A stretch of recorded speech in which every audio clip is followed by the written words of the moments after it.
The room smells like pine and wood smoke, that particular scent that clings to everything in mountain cabins. The walls, the furniture, your clothes, your hair. It's the kind of smell that makes you want to breathe deeper, to hold it in your lungs like a secret you're afraid to forget. The fire has burned down to embers now, casting everything in amber light that flickers and dances across the knotty pine walls. Outside, snow continues to fall in thick, silent sheets, pressing against the windows like curious fingers trying to peer inside. We're sitting on the floor of the living room, Wesley and I, surrounded by the debris of the evening. Empty wine glasses with burgundy stains at the bottom, scattered playing cards from a game of poker that dissolved into laughter hours ago, a half-eaten bowl of popcorn that's gone cold and forgotten. The others have either retreated to their bedrooms or are sprawled across the couch in various states of drowsiness, their conversations fading into comfortable murmurs and then silence. Wesley is close enough that I can feel the warmth radiating from his shoulder, close enough that when he shifts his weight, his knee brushes against mine. We've been drinking, not drunk, but loose, soft around the edges in the way that makes everything feel possible and nothing feel dangerous. The wine has painted a faint flush across his cheekbones, and his hair is mussed from running his hands through it, the way he does when he's thinking or nervous or trying to make a point. He's been quieter than usual tonight, which is saying something for Wesley. Usually he's the one filling silences, cracking jokes, steering conversations away from anything too heavy or real. But tonight he's been watching me when he thinks I'm not looking, his gaze lingering a beat too long before he turns away. I've noticed, of course. You always notice when someone you care about is studying you like you're a puzzle they're trying to solve. The last embers shift in the fireplace, sending up a small spray of sparks that dance briefly in the darkness before disappearing. Wesley reaches for his wine glass, realizes it's empty, and sets it back down with a soft clink against the hardwood floor. His movements are careful, deliberate, like he's thinking about each gesture before he makes it. Then he turns to me, and there's something different in his expression, something that makes my chest tighten without warning. The easy smile is there, but underneath it, I can see something else, something vulnerable and uncertain and almost hungry. He leans in just a little too far, close enough that I can smell the wine on his breath mixed with his cologne, something woody and warm that I've come to associate with safety and comfort and home. His eyes are bright in the firelight, and there's a grin spreading across his face, but it's not his usual grin. This one is softer, more tentative, like he's testing the waters of something he's not sure he should say. "What if we kissed right now?" he says, and the words hang in the air between us like smoke. Just to mess with everyone. I laugh, or try to, but it comes out strained and breathless. The sound feels too loud in the quiet room, too forced, like I'm trying to convince myself as much as him that this is still just a joke, still just Wesley being Wesley. Yeah, I managed to say, that'd really blow their minds. But even as the words leave my mouth, I know something has shifted. The air feels charged, electric, like the moment before a storm breaks. And when I glance at Wesley, expecting to see him already moving on to the next joke, the next deflection, I find him still staring at me. The grin is still there, but it's transformed into something else entirely. Something soft and searching and desperately hopeful. His eyes don't blink, don't waver, don't look away. They're fixed on mine with an intensity that makes my stomach flip and my heart start beating too fast. He's waiting. The realization hits me like a physical blow. This isn't a joke.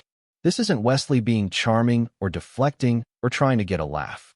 This is Wesley, my Wesley, the person I've shared everything with for years, looking at me like he's asking a question he's been afraid to ask, like he's offering me something precious and fragile and absolutely terrifying.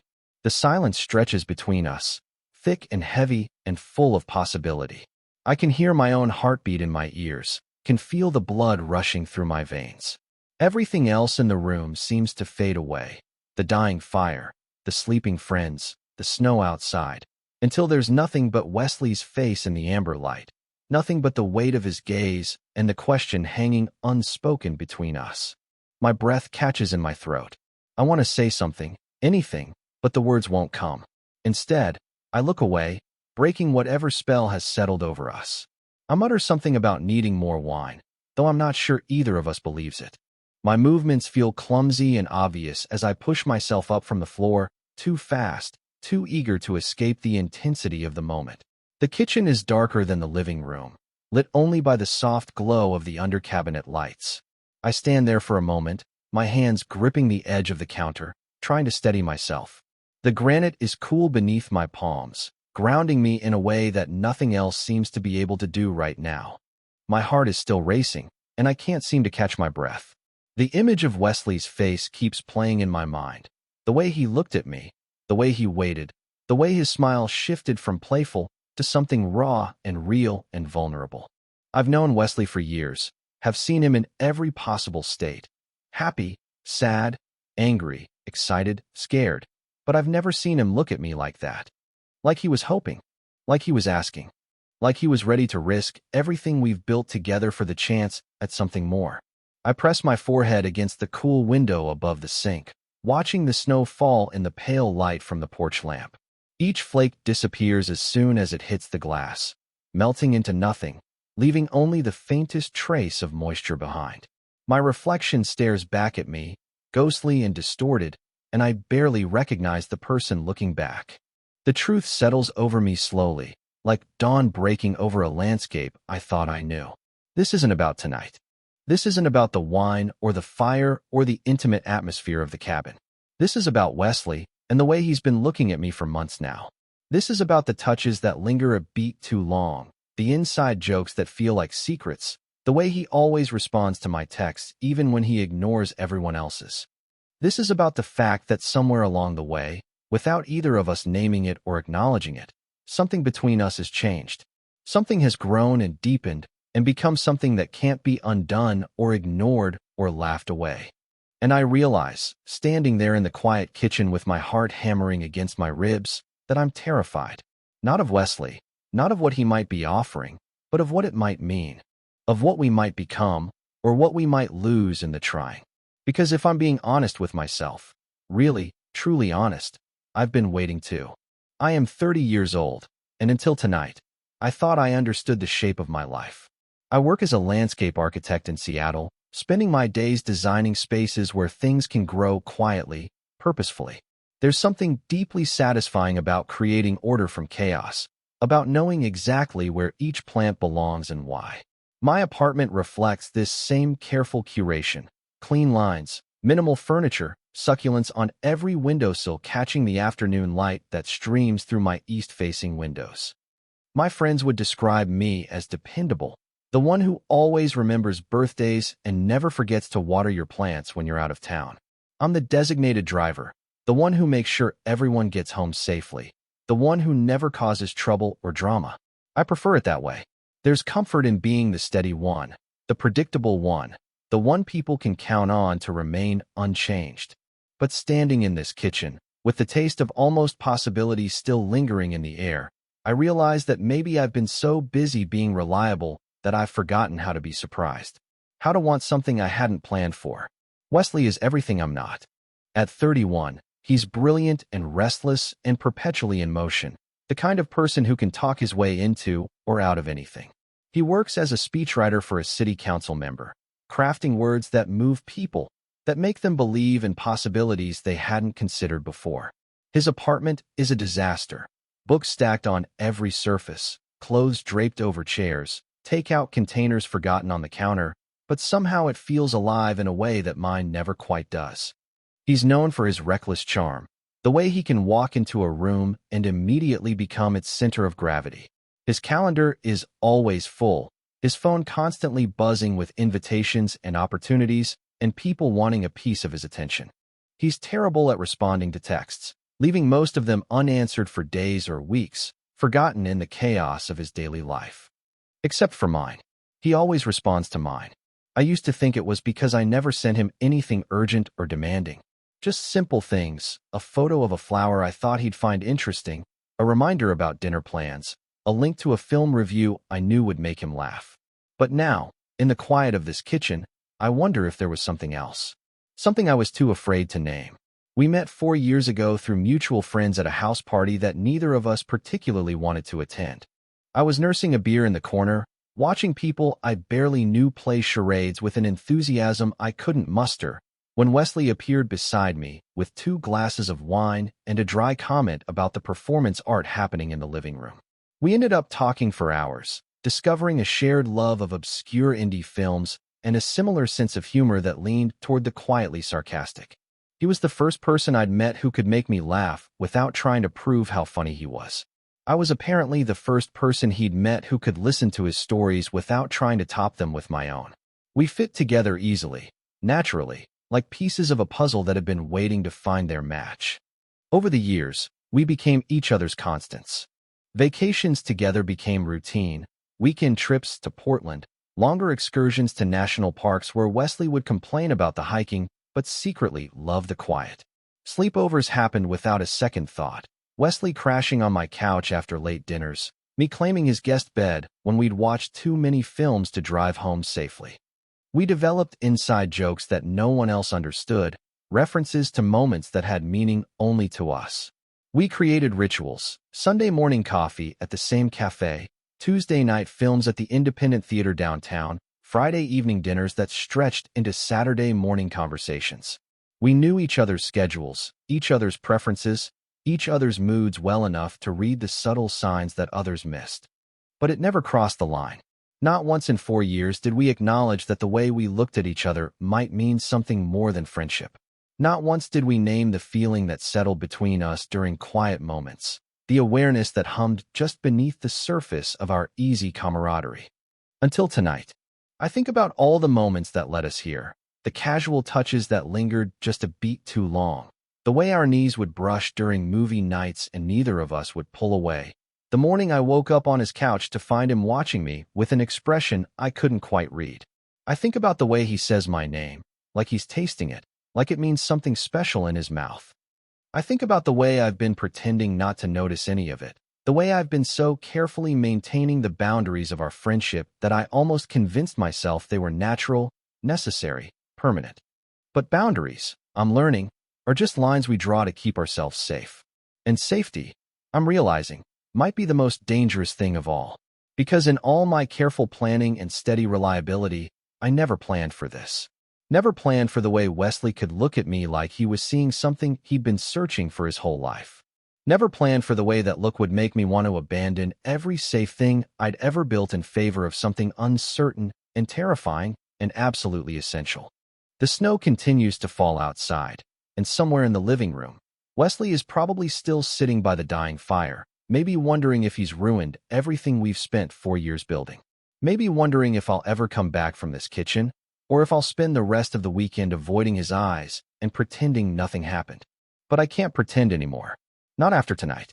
Not after seeing the way he waited, the way he hoped, the way he offered me something precious and fragile and real. Not after realizing that I've been waiting too. The cabin weekend was Wesley's idea, pitched to our group of friends over dinner at our usual Thai place 3 weeks before we left. He'd been restless that night, fidgeting with his chopsticks, interrupting conversations with half-formed thoughts about needing to get away from the city noise. A break, he called it. A chance to breathe. I almost didn't go. Work had been overwhelming. A particularly difficult client demanding constant revisions to a park design that had already been approved twice.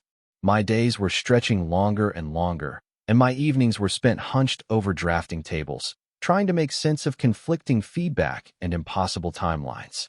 The last thing I needed was to spend a weekend in the mountains, pretending to be social when all I wanted was to sleep for 12 hours straight.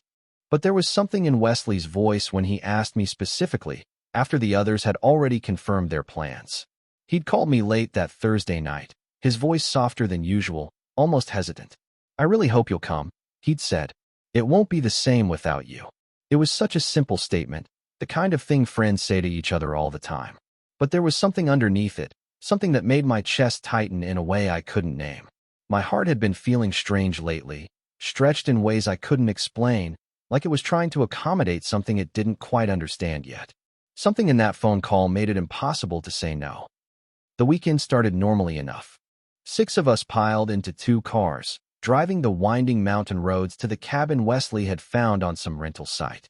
The usual suspects, Marcus and Tyler, who'd been together for 3 years and had that easy coupled rhythm that made the rest of us feel slightly envious. Sarah, who brought enough snacks to feed a small army.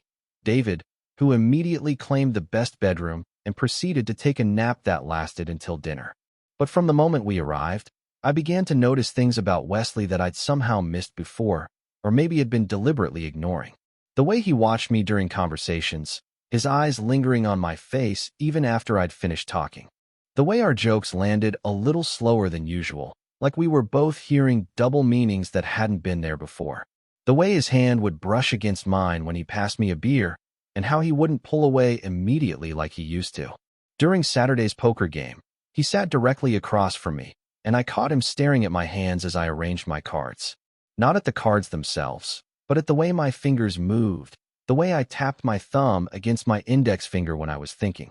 When I looked up and caught him, he didn't look away embarrassed like he normally would. Instead, he held my gaze for a long moment before smiling, slow and deliberate and almost fond.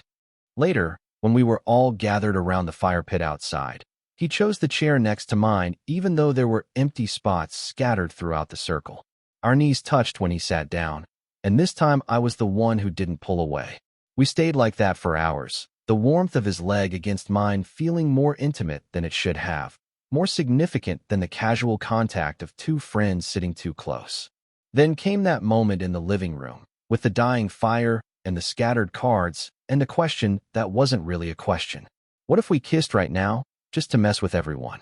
The words that hung in the air like smoke. The way he looked at me like he was asking permission for something we'd both been thinking about, but never dared to name.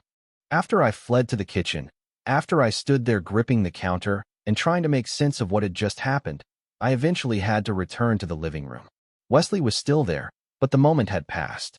He was helping David gather the cards, making jokes about someone's terrible poker face, acting like nothing had happened. But I knew something had changed.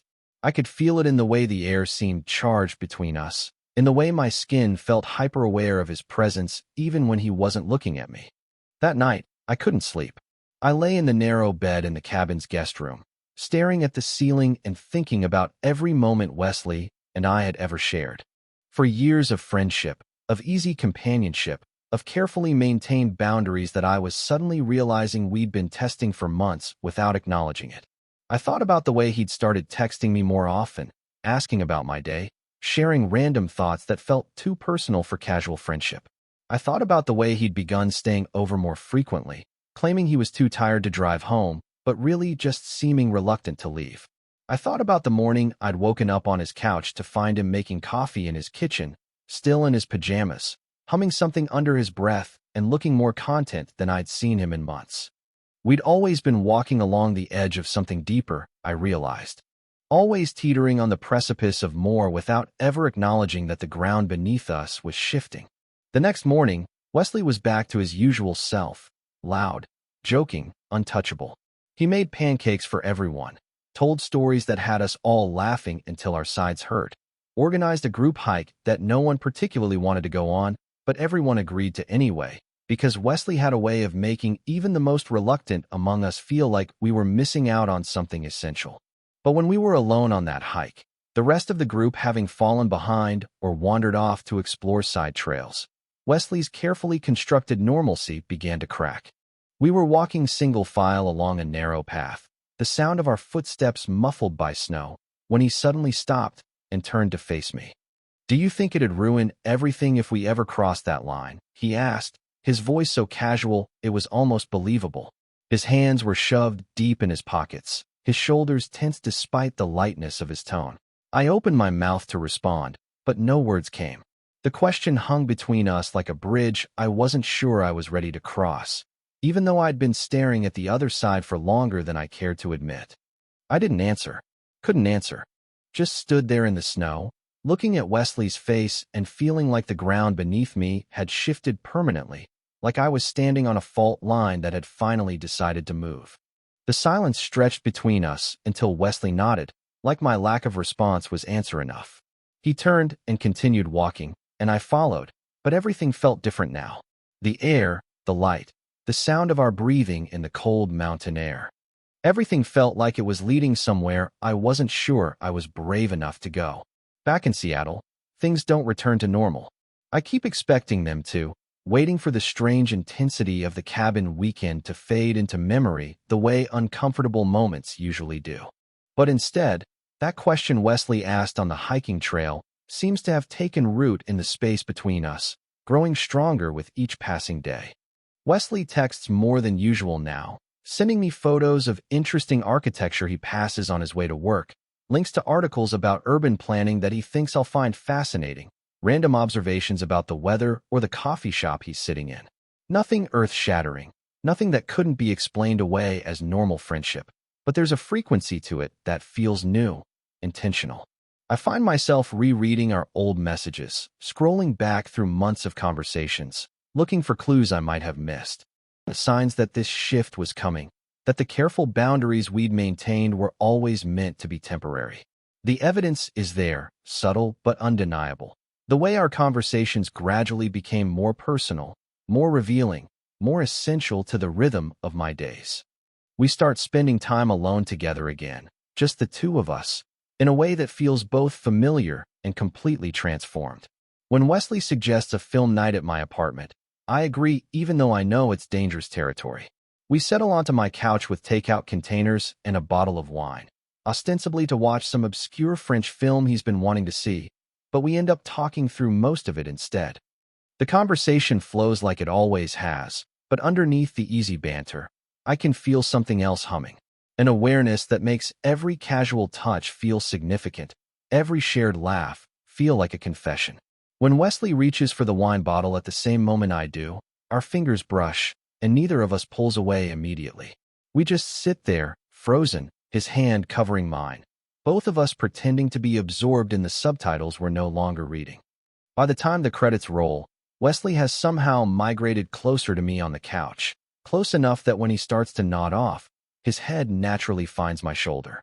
I should suggest he go home, should offer to drive him or call him a cab, but instead I just sit there, barely breathing, acutely aware of the weight of his head against my collarbone, the warmth of his body pressed against my side.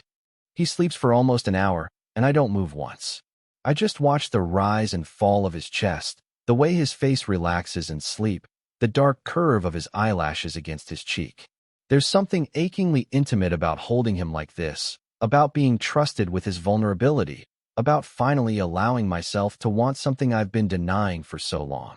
A few days later, we meet for coffee at our usual place, a small cafe tucked between a bookstore and a vintage clothing shop.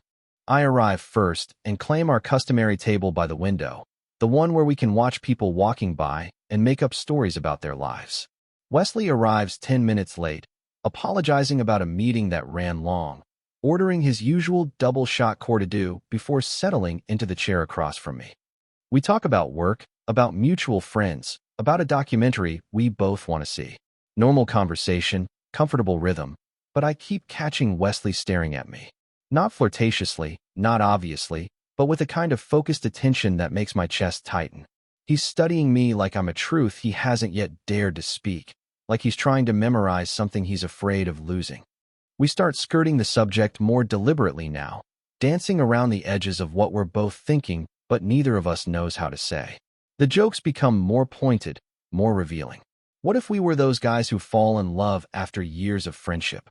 Wesley says one afternoon, laughing as he says it, but watching my face carefully for a reaction.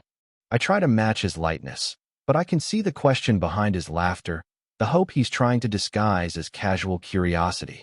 These moments feel like tests, like we're both checking to see how far we can push before one of us pulls back, before the careful equilibrium we've maintained for so long finally tips over into something we can't take back. It all comes to a head on a Thursday night in late February. Wesley texts me around 9, asking if he can come over. Of course, I tell him, the way I always do.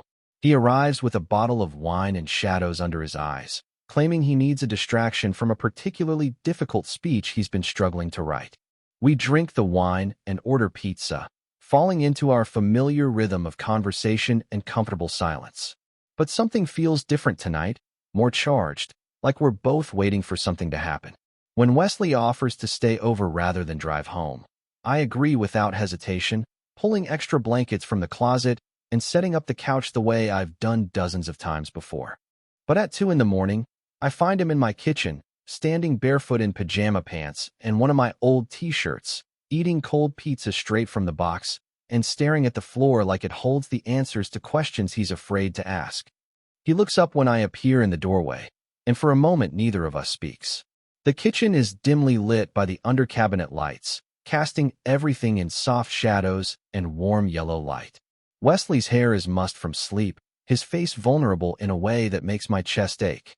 "I've never been more scared of losing something I haven't even had," he says quietly, his voice rough with exhaustion and something that might be fear.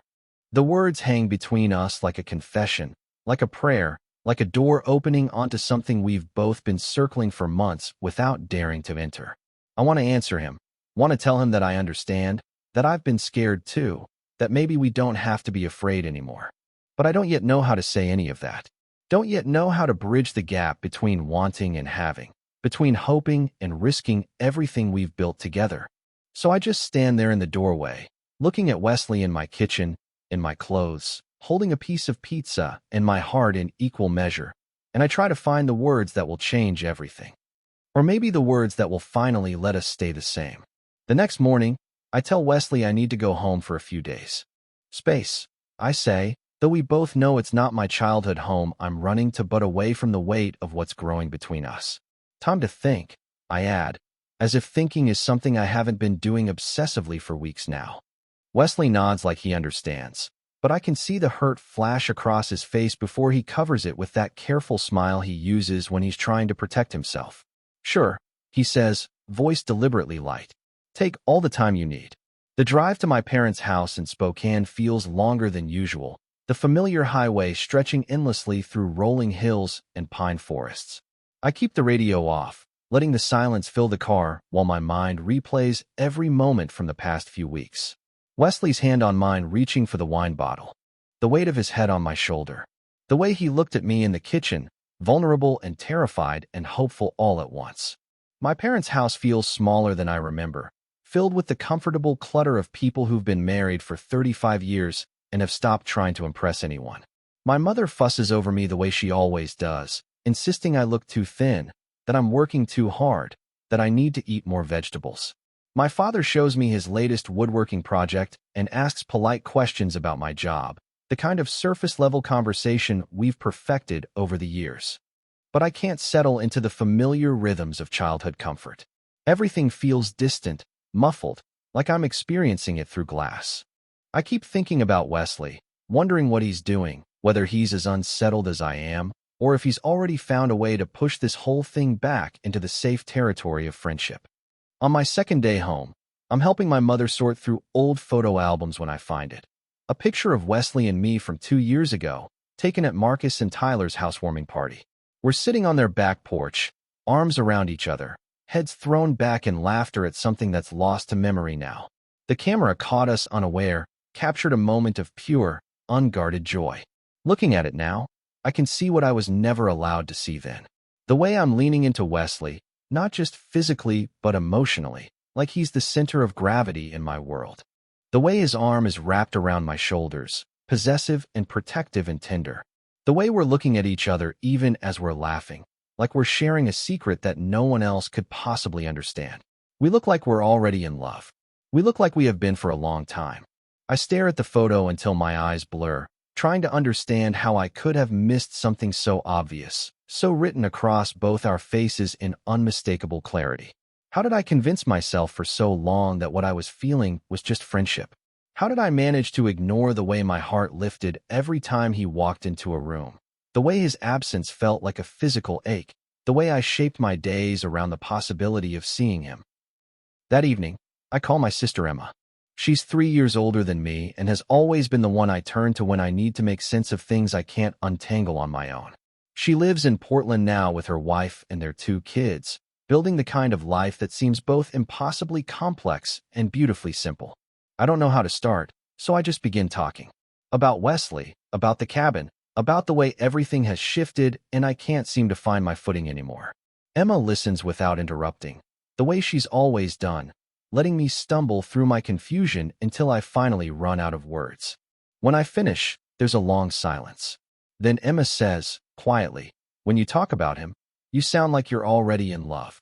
The words hit me like a physical blow, not because they're surprising, but because they're so obviously true. I am in love with Wesley.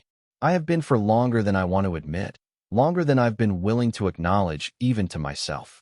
This isn't some sudden realization born of a moment by the fire or a question on a hiking trail. This is something that's been growing for months, maybe years, something I've been feeding and nurturing and pretending not to notice. Emma doesn't tell me what to do. She just says, sometimes the scariest thing is admitting you want something you've been afraid to want. I drive back to Seattle the next day, my heart hammering against my ribs the entire 3-hour journey. I've made a decision, though I'm not sure I could articulate exactly what it is. I just know I can't keep pretending anymore. Can't keep tiptoeing around the edges of what we both know is true. I don't call Wesley to tell him I'm coming back. Instead, I drive straight to his apartment, parking outside the brick building where he's lived for the past 2 years. His windows are lit, warm yellow light spilling onto the sidewalk below. I can see his silhouette moving around inside, and the sight of him makes my chest tight with longing and terror and something that might be hope. I climb the stairs to his second-floor apartment, each step feeling both inevitable and impossible. I stand outside his door for a long moment, my hand raised to knock, trying to find the courage to do what I've driven 3 hours to do. When I finally knock, Wesley opens the door looking startled, like he wasn't expecting anyone. He's holding a glass of red wine, and he's wearing my old college sweatshirt, the navy blue one with the faded logo that I'd borrowed and never returned years ago. The sight of him in my clothes, looking rumpled and beautiful and completely surprised, makes my heart stutter. We stand there in silence, looking at each other across the threshold of his apartment. The hallway feels charged, electric, like the air before a storm. Wesley's eyes are wide, searching my face for clues about why I'm here, what I want, what I'm about to say. Finally, I find my voice.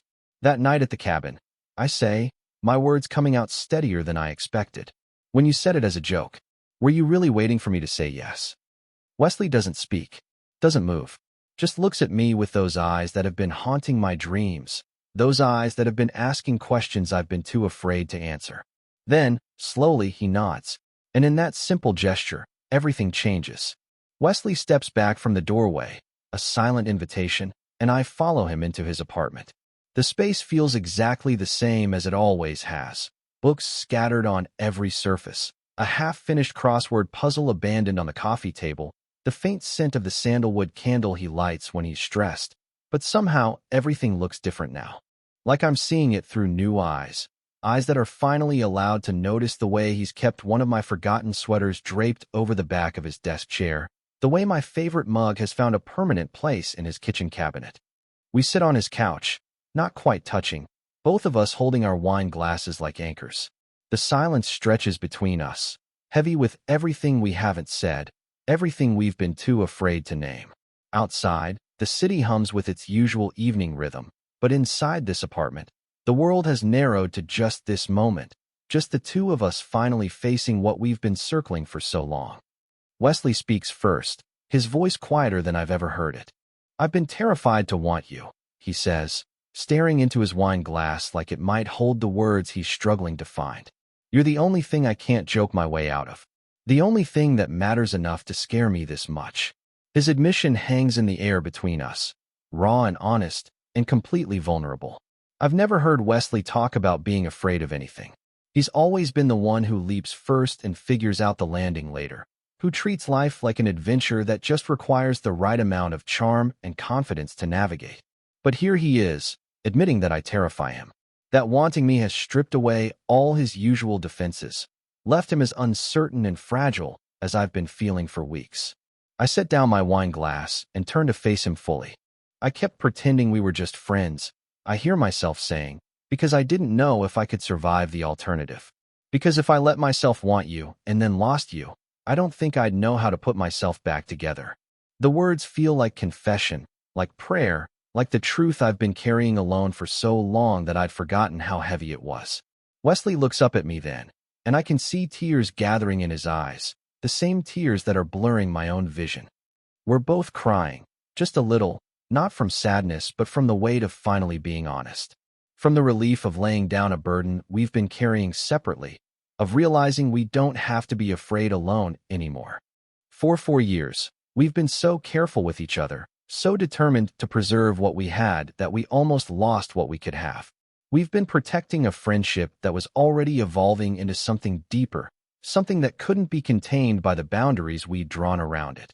Wesley reaches for my hand, his fingers intertwining with mine in a gesture that feels both brand new and completely natural.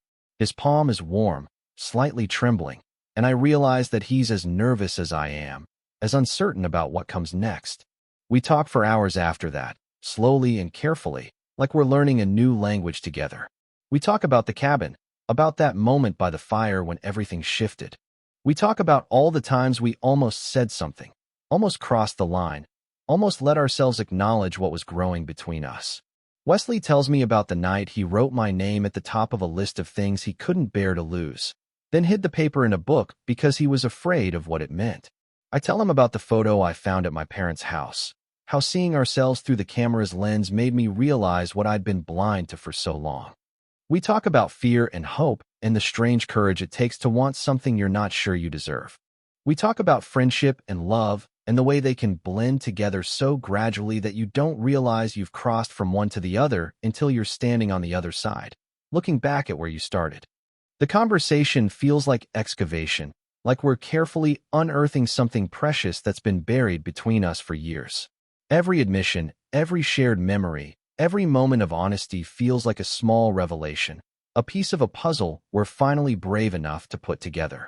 When we finally run out of words, when we've said everything that needs saying, and then some, I stand up from the couch. Wesley looks up at me, his eyes still bright with tears, his face open and trusting and beautiful in the lamplight. There's no music swelling, no dramatic moment of realization. Just me, stepping forward, and Wesley, still sitting on the couch, tilting his face up toward mine. When I lean down to kiss him, it's soft and hesitant and completely unpracticed, like we're both learning how to do this together. It's not cinematic. It's not perfect. But it feels like coming home after years in exile, like finally being allowed to want something I've been denying myself for so long. Wesley's hands find my face, his thumbs brushing away the tears I didn't realize were still falling. We kiss again, longer this time, deeper, and I can taste the salt of his tears mixed with the wine we've been sharing. We don't sleep much that night.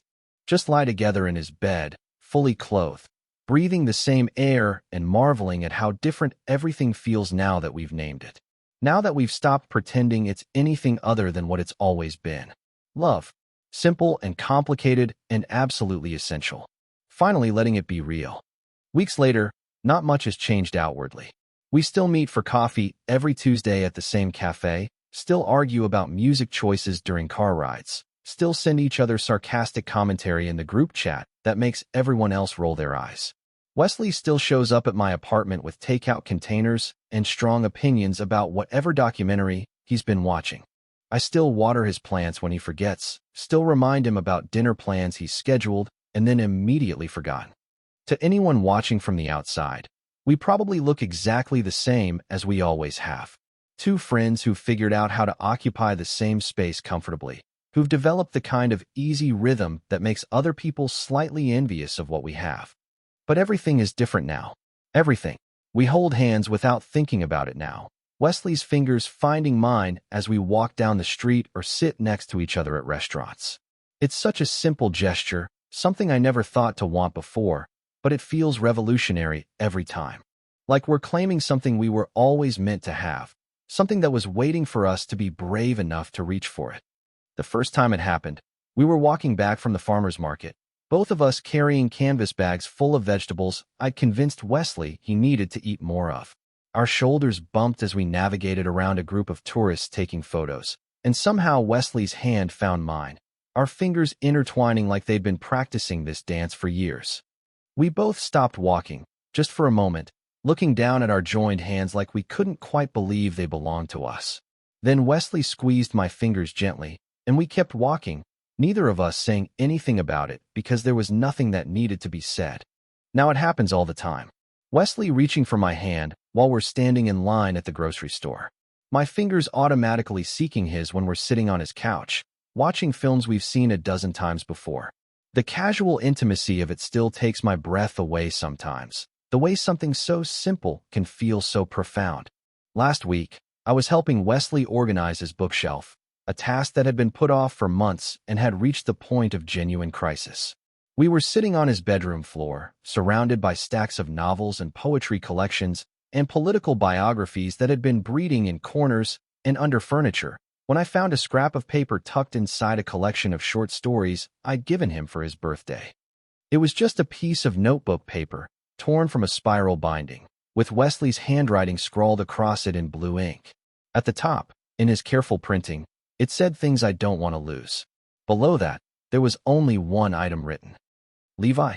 I stared at the paper for a long moment, my chest tightening with emotion I didn't have words for. Wesley was across the room, completely absorbed in alphabetizing his collection of film criticism, humming something under his breath and occasionally muttering complaints about his past self's organizational skills. I folded the paper carefully and slipped it into my wallet, next to my driver's license and the business card from the plant nursery where I buy my succulents. I didn't tell Wesley I'd found it, didn't ask him when he'd written it or what had prompted him to make such a list. Some things are meant to be discovered quietly, meant to be treasured in private before they're shared. But knowing it exists, knowing that in some moment of vulnerability or clarity Wesley sat down and wrote my name as the one thing he couldn't bear to lose, makes everything feel more solid somehow. More real. Like we're not just figuring this out as we go, but building something that was always meant to last. Tonight, we're walking home from dinner at our favorite Indian place. Both of us slightly too full and definitely too caffeinated from the tea we couldn't resist ordering even though we knew we'd regret it later. The spring air is cool against our faces, and the city feels alive around us in the way it only does when the weather finally turns warm enough for people to remember what it's like to be outside. Wesley bumps his shoulder against mine, a gesture that's become as natural as breathing, and I feel rather than see his smile in the darkness. The streetlights cast long shadows ahead of us, and somewhere in the distance, music drifts from an open window, someone's playlist spilling into the night air. So what if we kissed right now? Wesley says, his voice warm with familiar mischief. Just to mess with everyone. For a moment, I'm transported back to that night at the cabin, to the moment that started all of this. Wesley by the dying fire, testing the waters of something he wasn't sure he was allowed to want. Me, too afraid to answer, too terrified of what it might mean to say yes. But this time, I don't laugh. Don't deflect or change the subject or pretend he's just joking. This time, I stop walking and turn to face him fully. This person who's been my constant for 4 years, who's become something even more essential than that. Yeah, I say, reaching for his hand, marveling at how easy it is now to close the distance between us. Let's, and we do, right there on the sidewalk, under the streetlight, with the whole city humming around us and the future stretching out ahead of us like a promise we're finally ready to keep. It tastes like hope and contentment, and the particular joy that comes from no longer having to hide what you want. It tastes like coming home to a place you didn't know you'd been looking for. It tastes like the rest of our lives.